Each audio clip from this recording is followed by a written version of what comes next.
안녕하세요. 오늘은 신약성경 데살로니가 전후서를 한번 공부를 한번 해보려고 합니다. 이제 먼저 그걸 보기 전에 이제 위성 사진으로 해당 지리를 어느 정도 보면은 훨씬 성경을 보는데 이해가 많이 될 것 같아서 구글 위성으로 해서 데살로니가 지역을 한번 봐보도록 하겠습니다. 데살로니카는 우리들이 이제 현재로서는 그리스 지역이거든요. 그리스 지역인데, 좀 확대를 좀 줄여보면, 이제 이쪽이 이렇게 그리스 지역이거든요.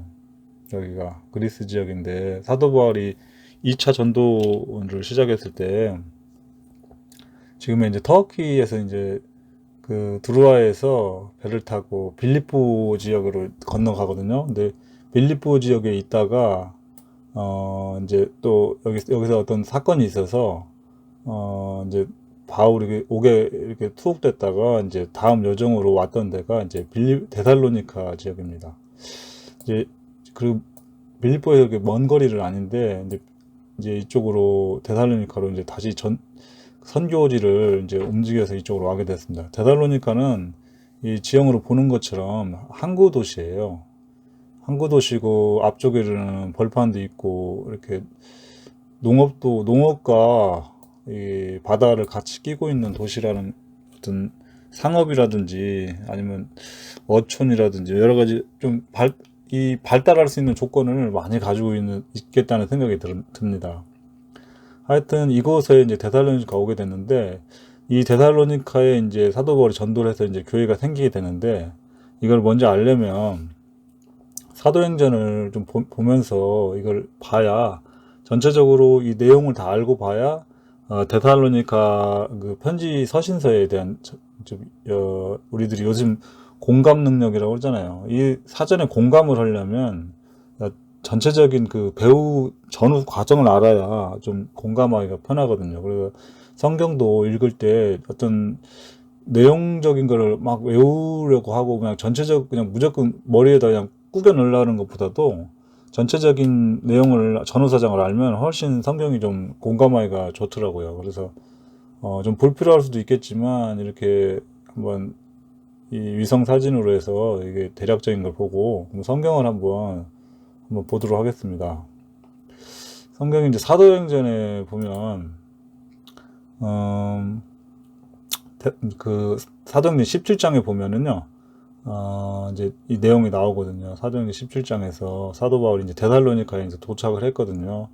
그 데살로니카 도착해서 그 당시 이제 같이 왔던 분은 이제 사도 바울하고 디모데, 그다음에 실루아노 같이 이렇게 세 분이서 이제 전도 여행을 다녔거든요. 그리고 데살로니카에 이르러 유대인 회당이 있어서 이제 이제 성경을 가지고 강론을 했어요. 사도 바울이. 근데 그 중에서 어떤 사람 이제 경건한 헬라인의 큰 무리 그리고 적지 않은 귀부인도 권함을 받고 바울과 신라를 따르나 이렇게 돼 있어요. 근데 이제 사도 바울이 이렇게 말씀을 이렇게 증거하니까 이 일부 분들이 이제 이렇게 신사적인 분들이 이제 말씀을 받은 거예요. 근데 유대인들이 시기를 해가지고 저자의 어떤 불량한 사람들을 써있잖아요. 불량한 사람들을 데리고 때를 지어서 이제 그 행패를 부리게 된 거예요. 그래서 그 이제 같이 있었던 뭐 야손이라든지 몇 형제들을 막 끌고 막 읍장에 가서 막 소리를 지르고 막 행패를 부리니까 밤에 이제 형제들이 바울과 신라를 베레아로 보내게 돼요. 그러면 이제 가서 베레아로 가서 사도 바울이 이제 그 전도를 하고 또 이제 거기서 이제 잘 또 전도를 하고 있는데 데살로니카에 있는 유대인들이 베레아까지 쫓아오게 되거든요. 베레아에서 또 무리를 움직여 소동해 가지고 바울을 이제 또 바다로 이제 피신을 시켜 가지고 육지가 아니고 바다로 가게 하고 실라 디모데는 그 베레아에 이제 머물러 있었어요. 그리고 사도 바울을 이제 인도하던 사람들이 이제 바울을 데리고 아덴까지 이르고 이제 신라와 디모데를 빨리 나에게 오라 이제 그 얘기를 이제 그분에게 이제 이제 하고 다시 베레아로 가고, 바울은 에덴에서 이제 그들을 기다리고 있다가 이제 또 이제 쭉 이제 사도행전이 진행이 되거든요. 이제 사전 배우는 이런 식이었어요. 사도 바울이 보면 이 데살로니가 지역에서는 사실은 이 행패 유대인들과 유대인들이 동원한 그 저자의 어떤 불량한 사람들 때문에 진짜 그 야밤도주 하다시피 해서 이렇게 충분히 선교 활동을 많이 하지 못했어요. 그럼에도 불구하고 이 어려운 가운데 이 데살로니가 지역에 교회가 이게 계속 이어지면서 교회가 세워진 거예요. 힘들게 세워진 사도 바울의 마음에 정말 어떻게 보면 좀 기적과 같이 이렇게 교회가 유지되면서 이렇게 된 부분이 많아요. 여기 보면요. 왜냐면 이게 요 분들이 굉장히 또 불량배고 좀 이게 유대인들이 연말까지 쫓아갈 정도였으면 이 많은 이제 시련이 좀 예고되어 있는 교회예요, 사실은요. 그러던 이제 차에 이제 사도 바울이 에덴을 거쳐 어 고린도 지역으로 가거든요. 그래서 고린도 지역에서 1년 6개월 정도를 이제 거기서 이제 말씀을 증거하고 이제 고린도 교회를 세워가는 과정입니다. 그러면 이제 저희가 오늘 공부를 하려는 그 데살로니가 전서로 한번 가볼게요.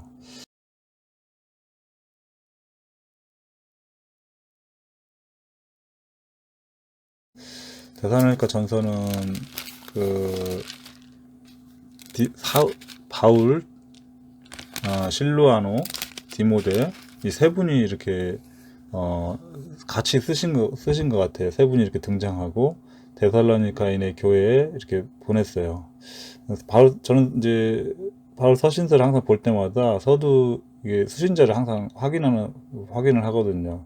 교회까지만 했는지 아니면은 또 그 위에 이렇게 교육 그 위에 이제 리더들 그러니까 그 교역자라든지 그분들이 같이 있는지 이번 이제 데살로니가 전서에도 보면은 이제 교회에 편지하는 이게 특별히 이제 구분하지 않고 신자들에 대해서만 좀 적은 부분이 있고 여기 보면 너희는 환난 가운데서 성령의 기쁨으로 도를 받아 우리와 주를 본만 자가 되었으니 마케도냐와 아가야 모든 자의 믿는 자의 본이 되었느니라.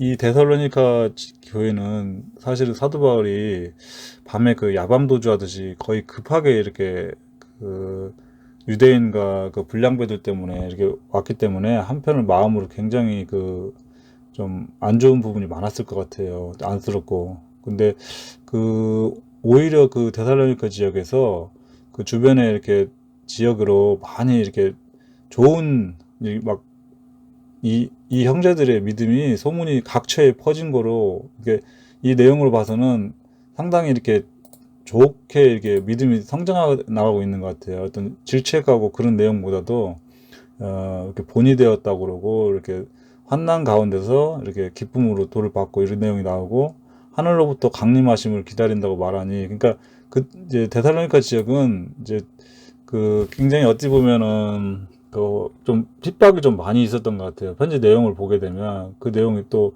많이 나오거든요. 그리고 2장에는 이제 사도 바울이 데살로니가에서 사역을 어떻게 했는지 이제 쭉 설명을 해주는 거예요. 우리가 이제 그 데살로니가 가기 전에 먼저 빌립보에서 고난과 능욕을 당했다. 그러다 이제 그 너희들에게 갔고 우리가 거기서 또 사역을 할 때 이제 사도 바울 같은 경우에는 자비량을 했거든요. 본인이 밤낮으로 이제 일하면서 하나님의 복음을 전파하였다. 그러니까 내가 다른 사람들에게 이렇게 본을 보이기 위해서 폐를 끼치지 않고 이제 그런 걸 너희들이 보지 않았느냐 이제 그런 내용이에요. 그리고 이제 각 사람에게 그러니까 막 일일이 각 사람에게 아비가 자녀에게 하듯 권면하고 위로하고 경계했다. 이제 그 사도 바울이 거기 데살로니가 있으면서 했던 내용을 쭉 설명을 하는 거예요. 그리고 그 유대에 있는 하나님의 교회를 본받는 자 되었으니 저희가 유대인들에게 고난 받은 같이 너희도 동일한 고난을 받는다. 근데 그 이방 어떤 이제 헬라권에 있는 교회 중에 이렇게 어떤 고난과 핍박, 환란이라는 단어가 이제 이 당시에 쓰인 교회는 사실 데살로니가 지역밖에 없거든요. 고린도 지역이나 뭐 다른 지역에서도 이런 내용은 사실 없어요. 이 데살로니가 전후서는 사도 바울이 2차 전도 기간에 적은 서신서예요. 그러니까 이게 초창기, 아주 초창기에 서신서 중, 그러니까 신약 성경의 사도 바울의 서신서 중에는 엄청 빠른 서신서예요. 근데 우리들이 이제 역사에서 알고 있다시피 네, 그리스도교, 그러니까 크리스찬들에 대한 대대적인 핍박은 로마 이제 네로 황제 이후 이제 그때부터 엄청난 핍박이 일어났고, 어떤 정치적이나 국가적 차원에서 핍박을 한 거는 그 당시에 이렇게 본격적으로 있었고, 순교자도 이제 많이 나오게 되고 그랬기 때문에 이 당시에 이제 어떤 저기 헬라권 교회에서 이렇게 핍박이 많았다는 건 사실 이렇게 다른 교회에 비하면 좀 이례적인 거거든요. 그래서 그 이유는 우리가 그 사도행전 17장에서 봤던 유대인들이 그 다른 지역에 비해서 이렇게 불량한 사람들이 근처에 많이 있었던 것 같아요. 데살로니가 지역에서. 그래서 이 내용이 들어있거든요. 유대인들이 이렇게 고난을 받은 것 같이 너희도 너희 나라 사람들에게 동일한 걸 받는다. 그런 부분이 적힌 걸로 봐서는 엄청 힘들었던 것 같아요. 그래서 힘들다 보니까 주님께서 빨리 오시기를 바라는 소망이 다른 교회보다도 많이 있었다라는 것이 이 편지 내용에서 좀 읽혀집니다.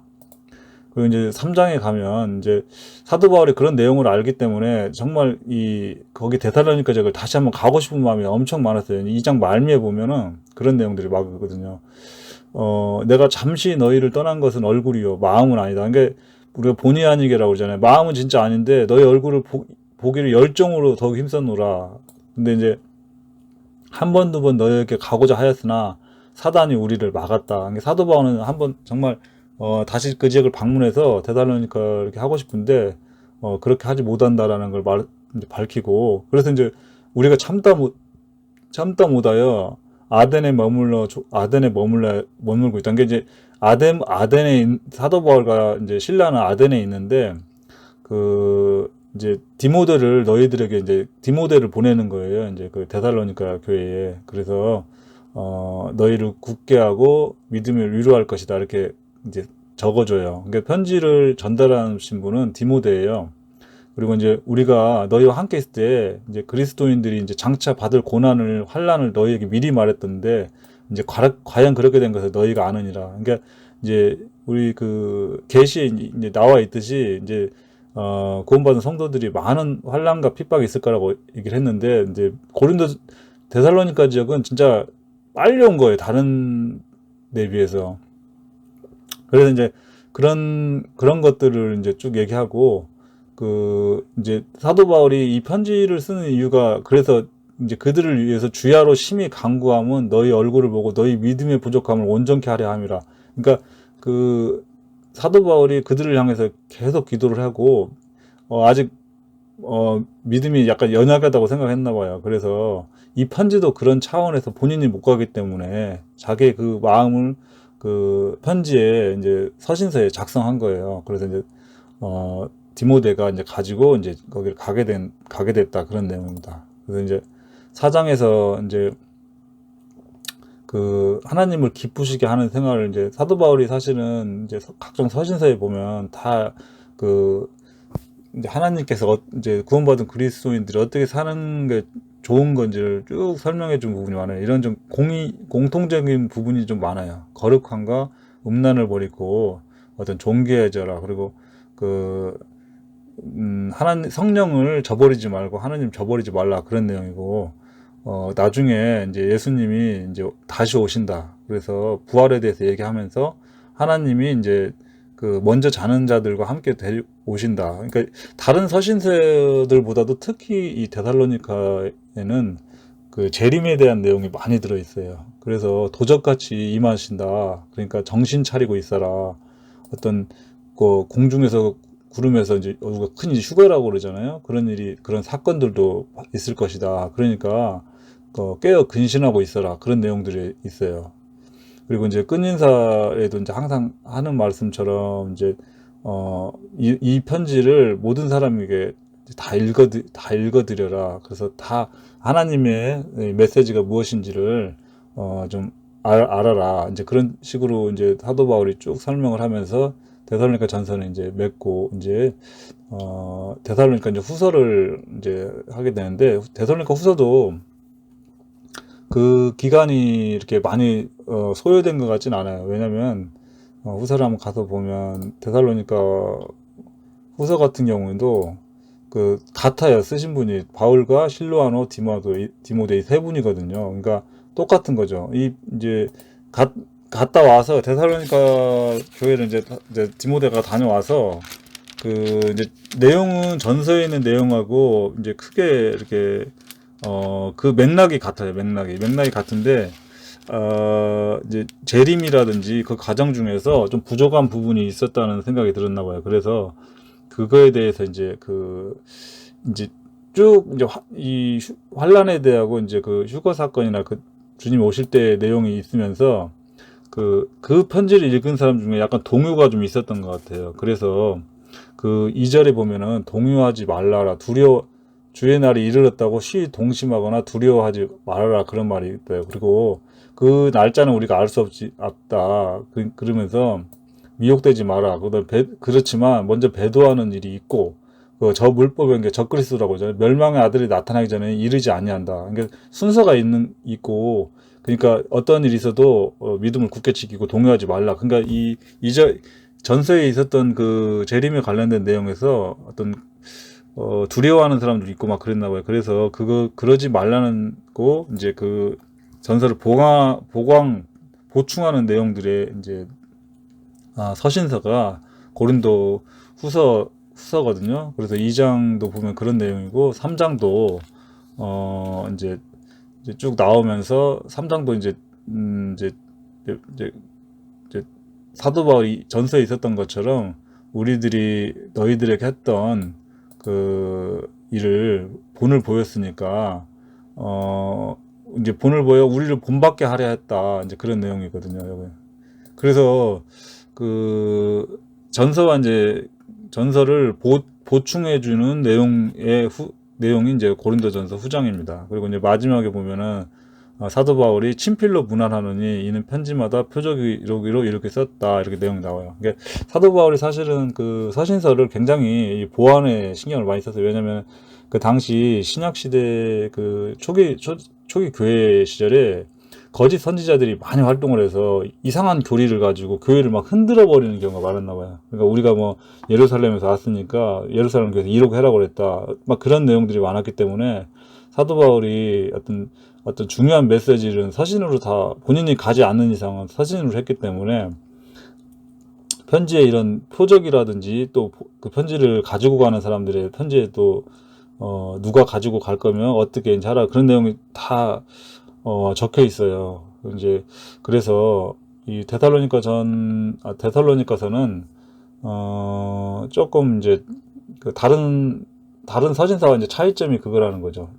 이제 사도 바울이 초기 전도 기간에 이게 작성된 서신서인데, 사실 저도 예전에는 이게 내용이 굉장히 좀 뭐랄까 좀 무시무시하다기보다는 이제 마지막 이제 환란이 지나고 이제 그리스도의 핍박 시기니까 좀 사실 사도 바울 말년에 이제 교회가 한참 후에 작성된 서신서가 아닐까라는 생각을 많이 하는데, 이제 전혀 아니거든요. 사실은 그건 아니고, 이건 초기에 작성됐고, 그 단지 다른 교회에 비해서 그 데살로니가 그 동족들이 다른 교회에 비해서 많은 핍박을 받다 보니까 이 소망에 대한 부분을 그 다른 어떤 교회보다도 그 성도들이 예수님이 빨리 힘드니까 빨리 오시기를 바라는 마음이 다른 교회에서 강하다 보니까 그런 부분에 대해서 사도 바울이 소망을 가지고 끝까지 견디내라라는 내용으로서 돼 있는 서신서예요.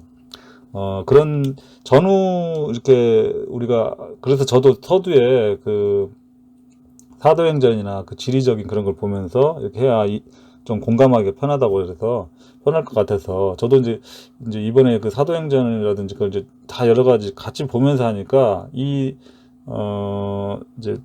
이 편지에 대한 전체적인 어떤 내용이 좀 더 좀 공감이 많이 되더라고요. 그래서 저도 뭐 부족하지만 이제 이 내용을 같이 공유하면서 이제 성경을 나름대로 이제 보시는 분들도 조금이나마 이제 도움이 됐으면 하는 바람에서 오늘 이렇게 또 이렇게 올리게 됐고, 들어주셔서 감사합니다. 그러면 이것으로 마치도록 하겠습니다.